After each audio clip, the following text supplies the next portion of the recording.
Hello, this is Richard Walker coming to you from Lutz, Florida, and this is the 10th, number 10 of the many reunions held on each and every Thursday at 4:30 p.m. unless otherwise requested. I want to show you some stuff. Oh, let's see. Get it in the light. Maybe, let's see, this light on this? It's kind of weird. The green in the patch is very close to the green screen color. And the other one that's really funny is this one. That looks nice and green. I believe I got that off of my my jacket. Oh, I guess I've got, yeah, here it is with translucency. It kind of changes around. It's kind of weird. My my green screen is kind of an apple green, and I think it's too light. Here is one of my academic letters, right? Academic letter. You can see how smart I was. Yeah, I knew what was. S stands for Surrattsville. And I think this one, I don't think I ever lettered in basketball. So this one looks like a junior high letter. And this one is a serious El Cheapo. This is felt. It's stitched. It's nicely made, but it certainly doesn't stand for Superman, that's for sure. Anyway, that's what I have in my archive of artifacts. I've been going through my artifacts today. I was looking for a photograph of Mike Davis and myself riding our horses in what's called a ribbon race. We had to ride side by side holding a piece of crepe paper. And this is the big barrel, and we had to go on either side of it with a ribbon over the top. But in the process of going through all of my external hard drives, I found a lot of other cool stuff. Found some old girlfriend pictures. They were pretty cool from junior high. And I found a picture which I sent to you guys. It was a folk singing club. It had Scott Wood and Carol Tisdale and Dave Hill and Diane Jump and Joanne Wagnon Parks. So, but there were two young ladies in there that I recognized, but I couldn't tell. I couldn't remember their names. I didn't know them that well. So anyway, that's my introduction for number 10. So I'm going to pause here and wait to see if somebody shows up.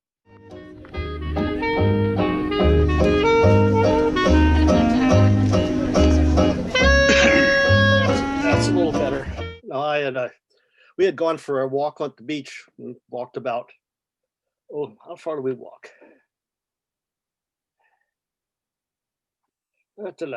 Let's see. Done. Well, enough to cover 9,964 steps. Wow. We walked for. Wait a minute. What was that? Your steps or hers? Mine. She probably had to keep up with you. Had to run to keep up with you. No. We just both meandered along. I guess mosey. We call that mosey. We walked for probably oh, let's see. It was probably 2 hours. Let's see, 20 minutes a mile.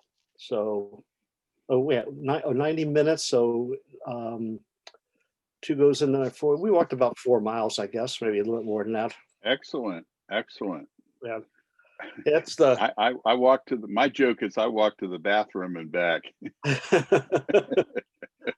We Hey, tried. go ahead. Go ahead. I'm we sorry, tried, I cut you off a lot. I get so excited. we tried. We typically try and go for a walk about, I guess, maybe 3 days a week, if not more. Good, And good, good. it's about the same distance. Yeah. It's real nice to have the beach along San Diego is split by the river, and the south part is called Ocean Beach, and it's kind of a tippy dippy area, and it's usually very crowded, and so we try and stay away from there because of the size of the crowds. But then the north part is goes for quite a ways. It probably goes for maybe 5 miles, and Really? depending upon where we inject ourselves into the into the process, during the if it's busy, we go up to the north end where the surfers all go to and go in there. And Hmm. if I can't find a middle spot, but hardly ever go in at the south end, which is where they have this big amusement park. And there's usually tons of people there, families, and we just as soon stay away from them. Yeah. Um, Let me ask you a favor. Lot of people don't know your geography, your local geography. Could could you go onto Google Maps or whatever maps and do a screen grab of the area that you're talking about and send it to me so that I can show it? Sure. Okay. Now, I don't mean right now, just Yeah. after Okay. Well, we're finished. I was going to do that, but I was also going to um, just see what happens here. Are you going to try and share the screen? Going to try, but I'll still do I'm what you. I'll still do what you ask. Yeah. So well. I was just thinking. Let me look here. I'm gonna click all participants for who can share, and so something muted. Okay, try it now because as the host, I had not given you permission to do that. okay. Now let me see here. Where's the small? Where's smaller? There Do we you go. spend a lot of time out in the sun, Dave? Why? Just You because I outside have a lot? tan and red? Yeah. Well, Yeah, you what? I golf a lot. Oh, okay. Okay. Or I Yeah, go golfing a I couple look days. pale compared to you, and I live about the same latitude. Okay. Of course, I don't get out much. Let's see here.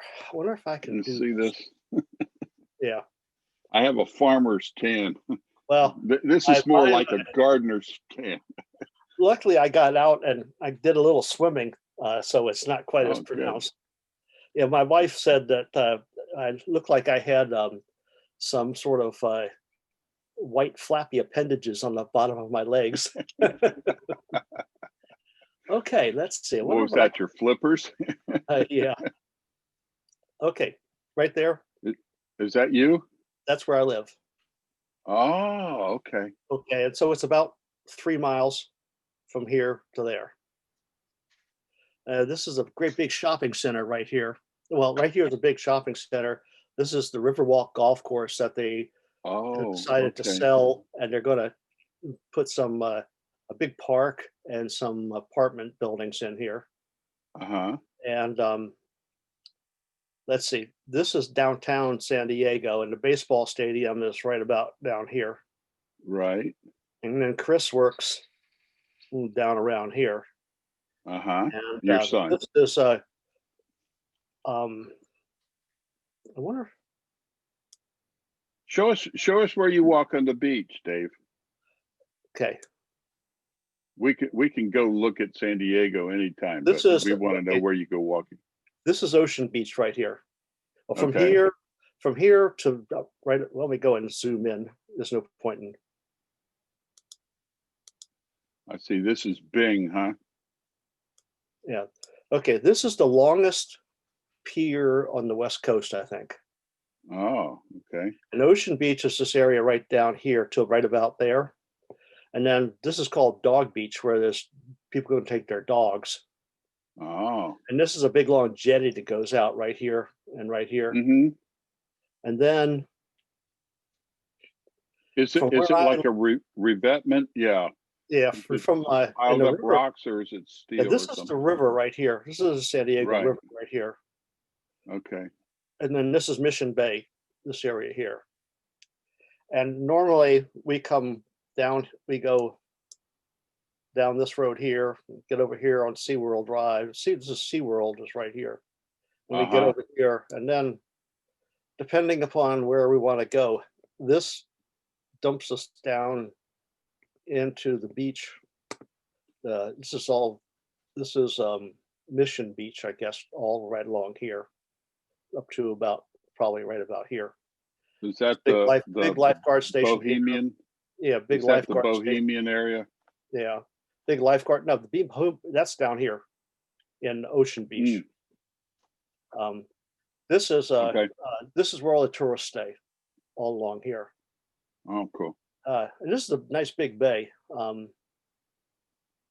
This is where the big amusement park is, and you know, during the winter, starting about now until April, there's a lot you can find parking down here and give us a chance to walk in this direction here. But most of the time, what we end up doing is driving across here over to here, and then I try and park here, which is there's another big.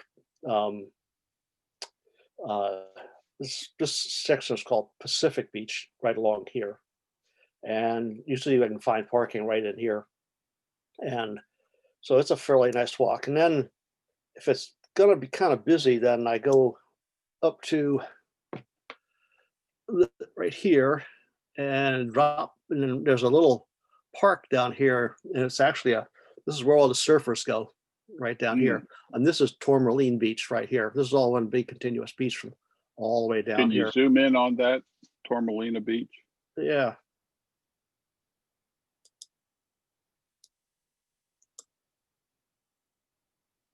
Oh, there it is.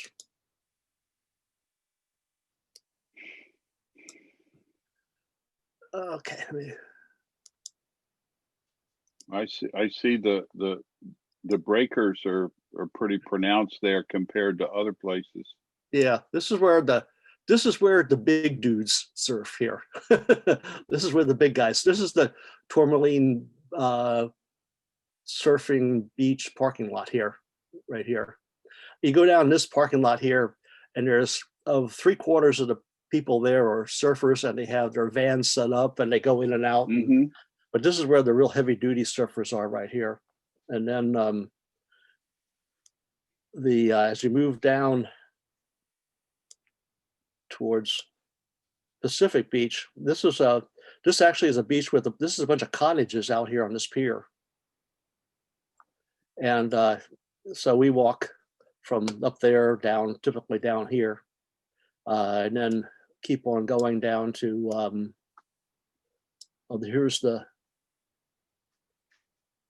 this is the other fire station right here. It's a fire station, big lifeguard station. And then it kind of continues on down. And like I said, this is all Mission Bay. A lot of times what I do when I take a bike ride, I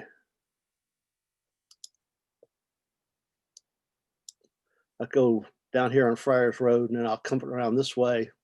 One of my bike rides goes around this place called Fiesta Island, and which is a nice little ride. Then I come around over here and head on back down this side and come back across. And then sometimes I go down along here till I get to Grand Avenue and go across on Grand, and then I come back down. And then this has got the beach here is the beach on the bay. Yeah, on the ocean side. See that little strip right there? Yeah. That's all concrete. There's a big Yeah, I board. was going to say it looks pretty uniform. Yeah, it's a big boardwalk. Oh, It's about as wide as, it's probably 30, 40 feet wide for the most part, along most of the entire length oh, of I see it. the I thing. see the shadow. It's got a wall on it, some sort of Yeah, wall that's casting a shadow. But then you go to the beach, was about 50 yards. yeah, and this is probably this is probably getting close to high tide. On a really low tide, the sand goes out to about here, all the way out to the edge. You've probably heard of Tory Pine's golf course. That's right in this area here. And would have one of the big tournaments. And then this is Tory Pine State Beach, and this big parking lot here, and you can park along this road, as you can see in the pictures here. Do you have a GoPro or a dash cam for your car? No. Oh, okay. Anyway, this is a really nice beach to walk on because it's really flat, and then you get down here, and this doesn't do a justice of what this looks like. This is 100, 200 foot high cliffs right along here. Oh, And it is and there's a lot of rocks that are down along the beach, and people have gotten killed being too close to this area. It's apparently a really nice walk. They just recently, week before last, they finally opened up all the paths that are up here on top of the beach, and we're going to go down there. And this is the yeah. face of that cliff right all the way along here. Oh, pretty steep, I see. Yeah, it's really steep. I mean, it's like straight up and down, and it's like And that 300 feet or more. Anywhere from 100 to 300 feet. That beach looks really turbulent. It's actually not. It's like I said, this is called flat rock right here, and at a high tide, this surf line is probably right about where that gap is between flat rock and their other stuff. Mm-hmm. You can get stuck over here on the side of the beach. But At high tide, this normally it can go out as far as about here. This is not a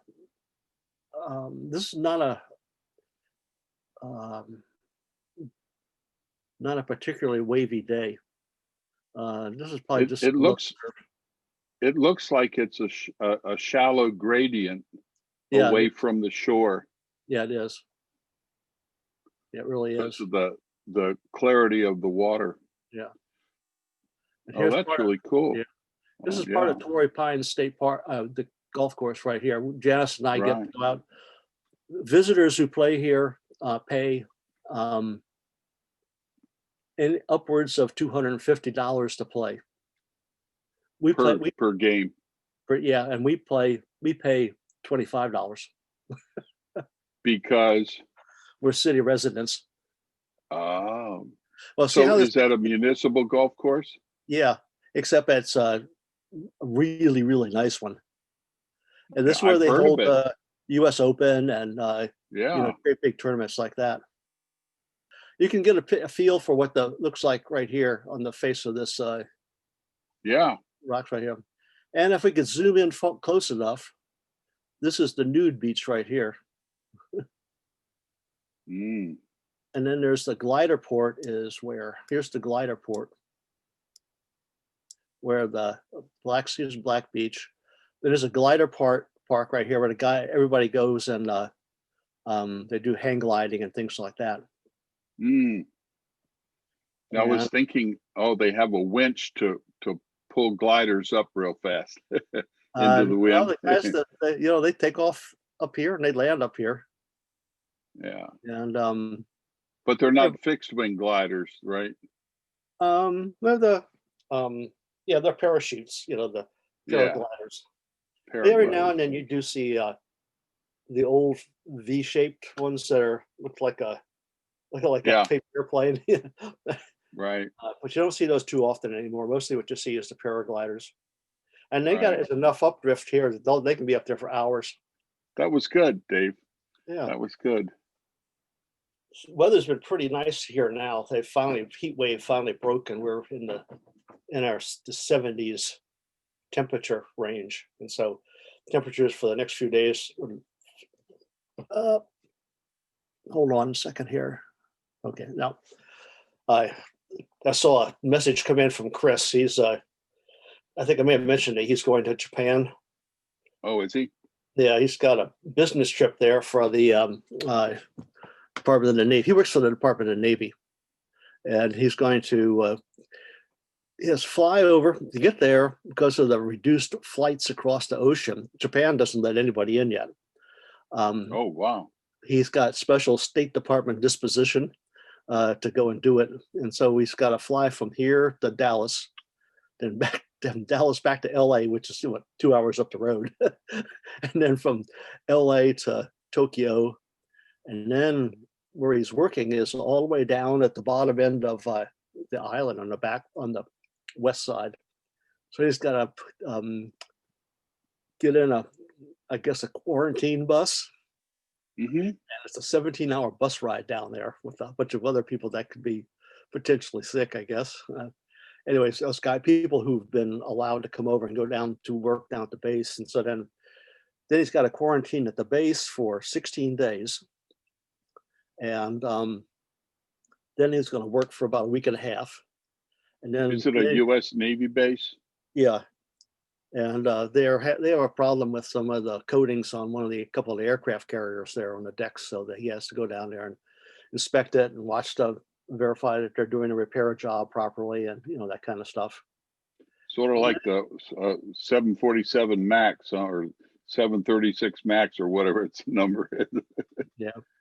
And then he's going to have to come back and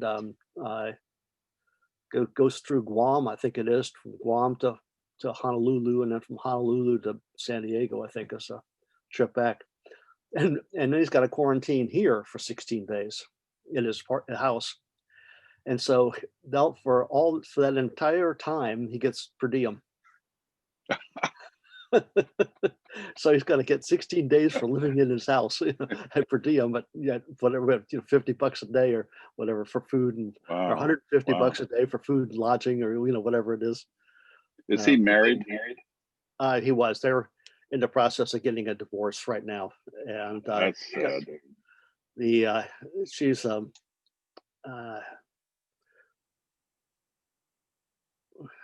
let's see. You better be careful here. This is recorded. Anyway, you don't want a libel suit. Well, when he was, Jazz had more misgivings than I did when we first met her, and I'm not trying to remember exactly what Janice said to him, but something to the effect of, "Be careful what you think you can be put up with," Anyway, so things were fine for the first couple of years, and then it just kind of started sliding, and the last 3 years has been really bad. She's unfortunately one of these people who finds it's never her fault. I mean, nothing's ever her fault, and she's she was a faculty member at Cal Poly, and then also down here at one of the universities down here. But every advancement, everything that she's ever done, people have always tried to steal it from her, or try to block her from getting more hours, and it goes on like that forever. Is she more than 2 standard deviations above the average on intelligence? I didn't say maturity. I said intelligence. You intimate that she's teaching at Cal Poly. No, she didn't any smarter than you or I. Oh. It's her field. She's in I wouldn't want to say agricultural stuff, but she has had a contractor's license to do exterior contracting and things like that for home and for businesses, and she had a business for a while, but it was kind of a marginal business. She was, Commercial site planning and grading and yeah, putting in infrastructure and stuff like that, sewer and for a while, drainage. their business down in Paso Robles was they had a where they do pond linings, put a pond lining in, Mhm. and they put the spray coatings on, and they had spray coatings of business. Plus, they did all the normal. Um, I'm not sure what the right word is. I'm grasping for it here. They had a lot of contracts with a lot of business to do the maintenance of the uh, plants and things like that around the office buildings and that kind of stuff. Mhm. They were a step above mow, billow, and go people. They actually did uh, real work in that regard. And Is she a civil engineer? no, she Does was she have a license? no, she had a BS in horticulture. That's what I was trying to think of. Oh, okay. Yeah. Okay. And, So she's not even a landscape architect. yeah, she probably has a little bit of that background, but Yeah, but not good enough to be not good enough to have credibility as a landscape architect. or a license. Yeah, it takes quite a bit to get a license in that. Yeah, Boy, that's interesting. yeah. So I hope they don't have kids. Three. One, Claire is 16 and got her driver's license, and or 17 now. She's going to be graduating this year from high school. She's a swimmer just like Chris was, and she's probably going to get a scholarship to go into school. And when she gets in, I think she's probably going to say, "Well, thank you very much." And uh, and then Cristian is 14, I think. Uh, he plays baseball. He's actually very good. Claire was really good at swimming, particularly long distance events. She was is excellent, and she's good scholarship material. Cristian will probably be that when he gets to be plays baseball, plays catcher, and uh, some of the other positions. And then Erin is 10 now, I think, and he's autistic, and he's a handful. He's What part of the spectrum is he? Is it communication or behavior or? communication. Yeah, he's appears he's a really smart little kid. I mean, but he's very withdrawn. Doesn't Yeah. talk to you very much. But uh, he, if you do anything around a computer, last thing in the world you want to do is let him see your password. I mean, because he picks it up instantaneously, and Yeah. it's been interesting to kind of watch him. One day, um, he they he said you have to write some thank you notes for your birthday presents, and this was about when he was about 8, 7, and he proceeded to sit down and start writing. And wrote a couple, and then I made the mistake of saying, "You're doing a really good job, Erin," and that shut him down just like that. Really? Yeah, real. Really? But he's Is he have difficulty with physical contact? um I mean, is he that more than withdrawn? more than normal people do. Yeah. Yeah. Uh, but he does. You can get him to do group hugs and things like that. You can get him to come Oh, over and hug good. you, but he doesn't Yeah. voluntarily come over. Yeah. And it's a he's a pretty good kid, but it's going to be interesting to see what happens and how well he'll be able to take care of himself. I think he has the mental capability of doing it. He's, like I said, he's a smart kid. It's just that he's kind of in a reclusive kind of a person. Yeah. And Yeah. he's not like the ones you see on TV every now and then, where they say, he's Johnny's, in our HR department, our customer service department is, really focused on doing that. Nope. Yeah. You can't do that. Yeah. Well, it's tough. We have a grandchild that is on the autism spectrum, and he's extremely fortunate that his mother is a special ed teacher and his grandmother is a special ed teacher. So they have tremendous amount of patience, and they give him lots of love, and his father, my son Wesley, gives them, they're split, and she's remarried. So the young fellow's getting lots of love and gives lots of love. So we're grateful for that. But his ability to form words is difficult.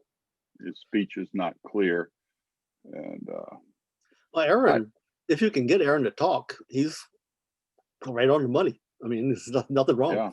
He's very clear, very precise, very articulate. But if you get him to speak, it's difficult. Teachers have been doing a very good job. He goes to a school that is,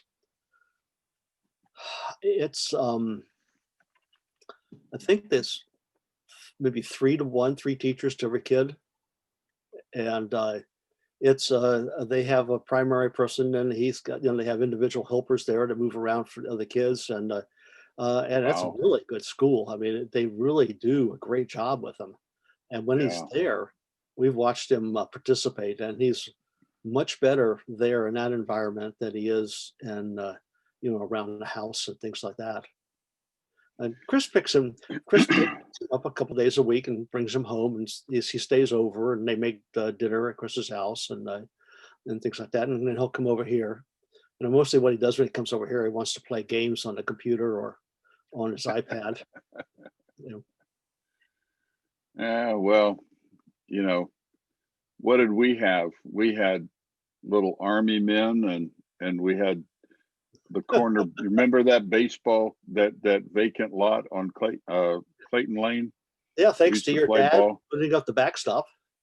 Oh, well, we had a couple extra telephone poles to cut down and put up. Now, wasn't your dad a retired chief petty officer or something like that?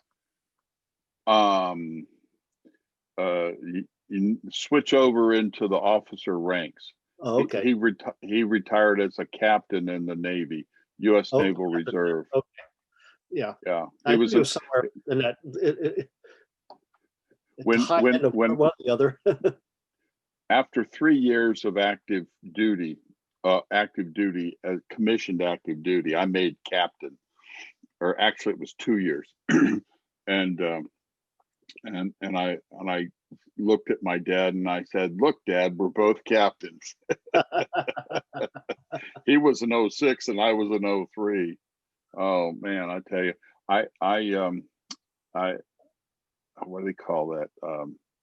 I requested his personnel file from the military, and I got his efficiency reports. I found a nice photograph of him with his 4 big stripes up here and a khaki uniform with a hat and all. Can I tell you a quick story about? Sure. I've been digging. I've been doing genealogy, and my father left Clinton, bought a double wide down here in an Airstream mobile home park where my mother and he rented a trailer spot, and he moved in, and I ended up with the house because I was the closest. It belonged to the 4 of us. Anyway, I cleaned his papers out, put them in a box, and he died in 98. I just got around to looking through his papers, and I found 3 commendations. One from the Librarian of Congress for his 36 years at the library, and he was I think a 15, or I guess 16s are super grades, so he was a 15. He got a commendation from the Admiral of the Fleet during World War II. He was an ensign on the crew of the Atlantic Fleet flagship, the Vixen. And I found a picture of the crew, including my dad, and an individual signed autograph picture from the Admiral of the Fleet during that period of World War II. That was probably 1943. What he did is he was trying to get into the Army he was working at the Library of Congress in D.C. and he went out with a friend to enlist, and they ended up failing the physical because he'd been out drinking and he had too much something in his urine. I don't know what it is. The next day they went back and he got in the Navy. Well, he got a direct commission. Because he had a degree, when he had a, well, let's see, he got a Library of Science degree from Texas Tech. He got a second one, an advanced degree. It wasn't quite a master's, but it was the same type of thing, from LSU, where he met my mother. And then he went to Washington, D.C., where he started working on his administrative public administration degree, working on a PhD.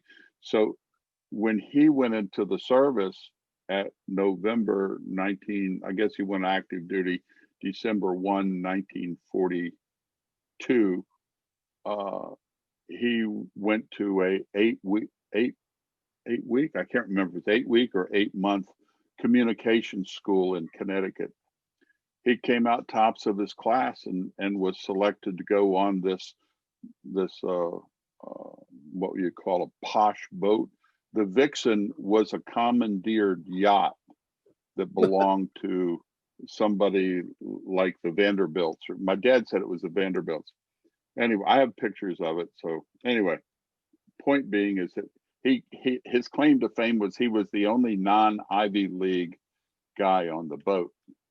And he was in what I guess the Army would call the S3, the operations, and he would plot friendly and enemy ships.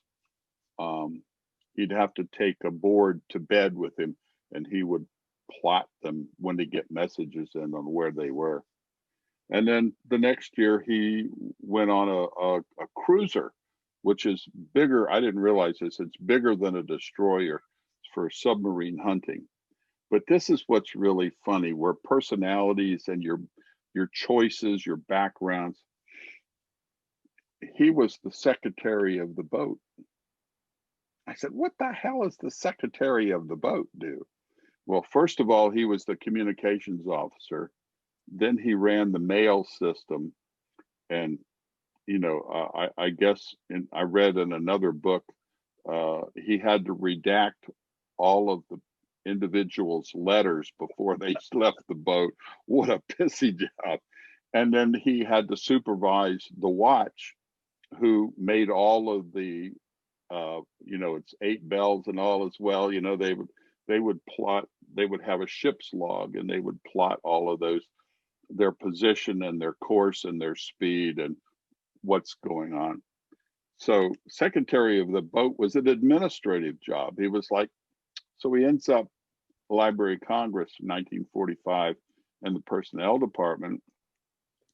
And then he ends up as the executive officer of the Congressional Research Service, which was a division of Library of Congress, where he would write job descriptions and hire PhDs to do research for members of Congress. So he was not a commander per se, but his personality and his background and everything, you know, kept him in administrative roles. I just, you know, it's not something you would ever hear a story working with your dad. You're not going to hear a story about that kind of stuff, but it was really interesting discovery. Yeah, my dad was went in, volunteered because he knew he was going to get drafted, because if he volunteered, I guess you could go pick where you're going to go, and he ended up spending the entire time in Hawaii, and where he was an MP, and he was at one point in time he was a. I thought he was a pretty tough hombre. He was one time a Golden Glove boxer. And, yeah, cool. So, but when he came out, I think he came out as a sergeant, and he still had his collection of brass knuckles and other assorted items. And I guess that's what happened. That he took off of other people. Yeah. Well, no. Yeah. When you're only, you know, he was probably at his maximum 5'8", And if Yeah. you're 5'8" and you're going up against some drunk Marine is 6'2", Oh, okay. you need something to increase your wallop. Yeah. And so, Yeah. in those days, I think people were, it was a little more forgiving, I think, than in today's world. But I Oh, ended up yeah. I think it was in '68, they called everybody up to go get a physical for the draft. And I can't remember whether I had graduated at that point. No, I think it must have been like a senior in college then. Or maybe it was before then. But at any rate, I had to go and report with everybody else. We all got on a big bus. I don't remember ever seeing anybody I knew in that bus, but took us up, and I had all my paperwork for my knee, and we went through all of their standard stuff, and there were people choking down aspirins one right after another, everything they could think of to try and show themselves being unfit for duty. And so when I presented my papers for the knee, I said looking for a 4F. He goes, "Oh, you guys, everybody claims they got a bad knee." And when he lay down on the table, they grabbed the hold of the back of the front of my leg and pulled it towards him, and you can separate my knee by about that much. And he goes, shit. "Ooh, you really do have a bad knee." I said, "Yes, I do." And here's the one recommendation from George Resta, who was the Giants physician, and another doctor, and O'Donnell or O'Connell or something like that. Anyway, he filled out the 4F forms right there. And so I was the last person on the bus. And as I walked on the bus, "Hey, what took so long?" I said, "Well, I'm 4F." And of course, everybody else had passed with flying colors. And allowed a bunch of booze, and we had to stop on the way back at Cole's Corner, and I had to buy a beer for everybody. Now, when you went to your physical, did you go to Baltimore? Was there a Yeah, That's where I had to somewhere go. up near Baltimore. Yeah. Somewhere up near Baltimore, I think. And to be clear, your dad was in the Army? Yeah. Was he in the Army? Yeah. Yeah. When you said I also sergeant, had I figured it. Yeah, I also had one other little story relative to things like that. I came home to go see Janice at one point in time, one year, and I was we were going downtown to go drinking at a couple of bars and dancing down on M Street in Georgetown area, and I had inadvertently left my draft card in my shirt pocket, and so my mother washed my stuff. So next time I came home, I had to go to the draft board to get a new draft card because I needed to get downtown to go drinking. Okay, and so the guy goes, "Okay, so you're one of those guys who burned his draft card, and now you're going to try and you want a duplicate." I said, "Nope," and I reached in my pocket and I put it on his desk and kind of picked at it with tissue. and I said, "There it is. You can see, that's my card." And ran through the laundry. Okay. Then he went and said, he went over to a bunch of file cabinets on the wall there at Upper Marlboro, and he said, "What's your last name again?" He said, "I don't see you in here." And he said, "Do you have a deferment?" And I said, "Yeah." And he said, "Oh, okay." And I have an academic deferment right now because I was in college. And so he went over, opened up his desk drawer down here. The entire file for Upper Marlboro, the area of people who had academic deferments was this much. That included perhaps people like you or me and others, but it was this minimal amount of files. I was just, and everybody. Oh, I was going to say that is not very much. No, and all the others were, the poor kids who didn't get into college, I guess, or didn't have some other excuse for getting out of the military, or couldn't stay in college, or couldn't stay in college. Yeah, my claim to fame was that I ended up in the military voluntarily, but that was because I was playing football and taking French at the same time, and they didn't mix. That's I keep telling Janice that I got a B in French, and I could have done better, but with the same conflict, and that was the surprise because did you take 2 years of French or one in high school? Oh, Because I only took 1 year and to get an academic diploma, you had to have 2 years. So I Yeah, graduated with a no, general diploma. I And did when I too. went into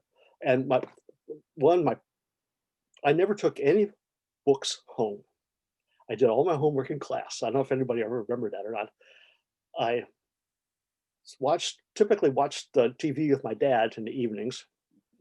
My parents, I later found out that my parents never thought I was going to go to college. When I was in college, my parents never thought I was going to get out. I graduated, but I went back and I said, hey, guys, I graduated in the top quarter of the high school class. I graduated in the top quarter of my college class. Yeah, It's just because, yeah, I wasn't a studious student didn't mean I didn't pick the crap up. But yeah. I it was, was still smart. Have you ever taken the Wechsler at our age? It would have been the Wechsler 3 adult intelligence test. I guess IQ test. Um, although I do I know IQs of a lot of the people in our high school class because we had to take a test 10th, 11th grade, and I happened mhm, to see some of the results. really. Yeah. Like I know mine, I know Janice's, I know a couple other people's. So, did you see mine? Not gonna say. I didn't have an IQ then. Now you and I probably Actually, had the same IQ, which was uh, how can I possibly get out of doing this work? well, let me tell you, and I don't mean to take up your time. This is your time. Anyway, I see myself sort of as a clean Larry King, Um, essentially, I knew in first grade. Were you in Mrs. Redmond's class in first grade? I don't I don't I was in remember that. my classroom in the first grade was the first door on the right when you came in the building. I was the first door on the left. That was Redmond's. Anyway, um, I got put in the lowest reading group, and it bothered me tremendously. But I have learned a lot about learning. That's why I have a master's in education. Um, but my pursuit movement, eye movements are really my. It's called. You got pursuit and you got saccadic eye movements. I get too hyper aware, and some of my friends think I have ADD, but I don't. I lack automaticity, and automaticity is like when you're driving and you don't have to think about putting the brakes on or going to the gas. You just do it automatically. Um, but I don't translate characters on a page very rapidly. For some reason, I see it, I know what it is, but I can't recognize it. So my eyes fix on it. And so I was so pleased when audiobooks came out. and and when there was a requirement to scan what do they call those academic papers, so I could have my computer read to me. I'm good at that. I still use text to speech readers now. But anyway, the point is that when I was in my 50s, I realized I could go to a psychologist and be tested for a learning disability, and my insurance would pay for it.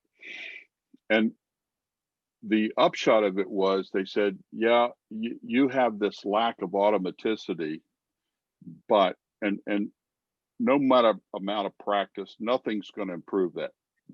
Pardon me. But what it did show me was I was in the um, uh, what is it? Second standard deviation above the mean. So you got 100, first standard deviation, second standard deviation. That was the basic cutoff for graduate school. So I'm just barely graduate school smart. but graduate school was a piece of cake. Of course, I only took one class at a time because I was working. But that knowledge gave me so much confidence that I said, crap, I got all kinds of potential. I got to use that potential before I die. I'd been fiddle farting around all these years, not thinking I was good enough. I did not go into science. I avoided mathematics. I got an undergraduate degree in geography because it was the closest thing to science without math. And so, you know, I should have been, I could have been, I wanted to be a mechanical engineer. I like that kind of stuff. I ended up in the Corps of Engineers in the Army, you know, and my master's is in instructional technology, which is supporting people with computer lessons and that sort of thing. So anyway, that's my story, and I'm sticking with it. Interesting that how people react to certain things. One of the projects I was running for GE, the guy who was our technical expert on isotopes and how to isolate them and things like that, and he was instrumental in coming up with this process for detecting failed fuel bundles we worked on. One day I asked him to review something. He's got a master's degree in chemistry, I think. And he said, well, I'll take it home and look at it and I'll call you tomorrow. I said, well, I really need it like now. He said, well, okay. And so he kind of wandered off to part of the area where we were working, and you could, just the way he was focused, and I just let him go and do it. And then he finally came back. And as he walked up, I said, you're dyslexic, aren't you? And he said, how did you know that? He says, I worked for GE for 30 years now, and the only people who've ever known that are you and my immediate managers. And I said, you know, it was just watching you and actually paying attention to what you're doing. A lot of people don't pay attention to other people. And I said, it was almost immediately obvious that, and I said, and I have to say, you're talking to a guy who I was in the top 10% of the chemistry class at Virginia Tech, only for the second quarter chemistry class, only because I got a D. They failed 90% of the people. I was one of the 10% that passed. I said, how you as being dyslexic can look at that formulas and things like that and not, you know, be able to get your mind around it and make some sense out of it, when I can't make any sense out of it, and I can see it. I don't. The order doesn't, you know. And he goes, he said it's really interesting. How it's almost like he's got one of the, what do they call it, an endemic memory. Once he sees it, he sees it forever. And it's people who, they're the ones who's they can remember in infinite detail things that happened, you know, 100 years ago. If they read a book, they can tell you what page, you know, certain text is on it and things like that. And apparently, you know, that's the way his mind works. It's he's able to look at the chemistry stuff, and it is like it's like the book imprints itself in his mind, and he doesn't need when you, excuse me for interrupting, but what is your long-term memory like? Are you concrete, sequential, or pictorial, or auditory? Probably more picture oriented, I guess, than anything else. You find 3D stuff not difficult to deal with. You can rotate models in your mind. No, a good example is we met some friends down in southern Italy, and you know, I took a look at the map. I blew it up and I kind of put a picture in my mind, so that when we drove down the road, we went down this one little gully. And I said, "Oh, there's the bridge up there with the fascist markup on it." And that's where.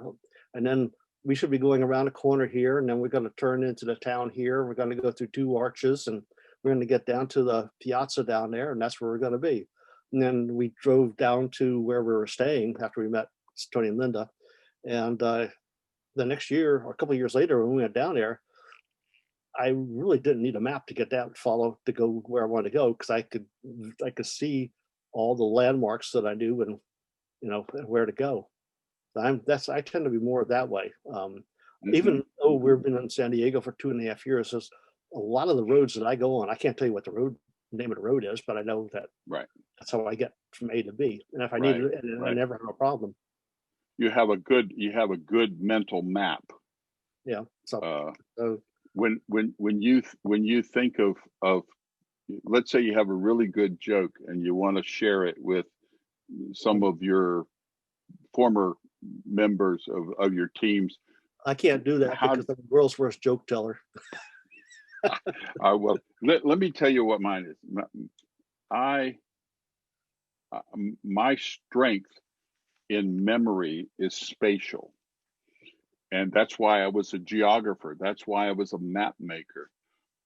When I was a zoning administrator, I had to go visit the site so that I could see it in my mind. I couldn't really look at a set of plans and visualize what it was that was there, because I had to come back and write a description of the site and relate all of my comments to the description of the site. And it just when I think of, let's say I get a really good group of cartoons that I want to send out, I said, this is clean, who can I send this to? The way I remember my friends is where they live, what state they're in. When I think of David Faulstich, I think of San Diego, Southern California on the map. I don't, that's interesting, because to me, when Google came out with the pictures where you drop your marker and see what's around you. Streetview, yeah. To me, that was a major boon, because on a couple of trips driving in Italy, we knew where we wanted to go. We had sort of a map, but I could say, we're going to come up on the gap in the hedge right up here where the entrance to the hotel is. Yeah. Yeah. And I'd slow down, and there's a little sign buried in the middle that anybody else would have driven right past. But that's what I saw, and when I looked at it, I could tell you which house we were going to stay at. I could still picture all that stuff in my mind. So I guess I'm a very visually oriented individual. Yeah. I love to plan our European trips, and I get on Google Maps, and first of all, we make a list of the things we want to see, and we call them points of interest, POs. So we can put the star on the points of interest that we want. And we have a theme, like when we went to France, we had a theme of 5 things that we wanted to do. And so if it was a PO that wasn't part of our theme, we kind of bypassed it because we had limited time. Well, I would map out a route, time and distance, so that we didn't go more than 200 and, well, in Europe, it's more like 200 miles a day. And we would say, okay, we're going to stay here. We're going to do these 3 things. So Judy, please get us a B&B at this town. And we figured out where we could stop to eat. And but what was really cool is I was researching a route, just like you were talking about. I was going down this French road. I can't tell you where the road is. I think it was in Roubaix. And I saw this little tiny sign. It said mill, B&B. And I'm interested in grist mills and water mills and windmills and things like that. It was a B&B that was a rehabilitated or renovated flour mill back from, I don't know what century it was, but we had the nicest stay, the nicest people, and it was a beautiful big line. And it was all because I saw a little tiny sign on the side of the road. And it took me literally hours to find out how to get to it because the street view maps didn't go there. And we had in it was in Italy. No, excuse me, in England. We had asked my cousin Janet for recommendations of places to stay, and she's near this one area. And she said, "Well, there's this place called the Old Rectory," and she said, "You'll really like staying there." And it was an old rectory. And so we get there, and this tall, thin guy comes walking out, and he stops his lawnmower. He's cutting his grass in the field next to the old rectory here, and we went through the main part of the rectory, and we were up in an upper area up there where we had our room and everything. It turns out that this guy was the driver for Lord Mountbatten, and really? he was luckily it was not his day on the job when the truck got blown up and and the Lord Mountbatten lost his life. But oh, geez. we had proceeded to we chatted with him for quite a while, and he offered to drive us all around the area in his really his car. We I don't think we did take him up on it, but we did it ourselves. But anyway, we told him that we were in Stirling just before that, and we had gone up Scotland, to Stirling, Scotland. Yeah, Stirling, Scotland. Yeah, and we had seen Prince William start a race there, and he shot the gun, and everybody took off, and this guy, I can't think what his name is anymore. He said, "Prince William, that wimp." He didn't think very much of him, I guess. But, Hang on a second.